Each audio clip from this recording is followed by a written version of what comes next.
рухани денсаулық өмірдің мәні. Бірінші тапсырма. Бір ауыз сөз қасіретті тыяды. Бір ауыз сөз айықпас дерт жияды. Бір ауыз сөз ұшса бақыт құсы боп, бір ауыз сөз жаманатқа қияды. Бір ауыз сөз таң шолпанын әперер, бір ауыз сөз анаңдай боп мәпелер.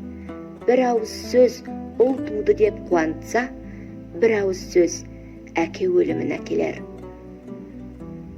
Бір ауыз сөз мұхиттарды жалғайды, бір ауыз сөз ұран болып самғайды.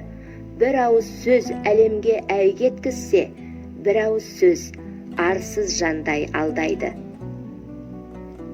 Бір ауыз сөз жан тетігін табады, бір ауыз сөз мың әуреге салады. Қимас жандар көз жұмарда қоштасып, бір ауыз сөз айтысып қалады.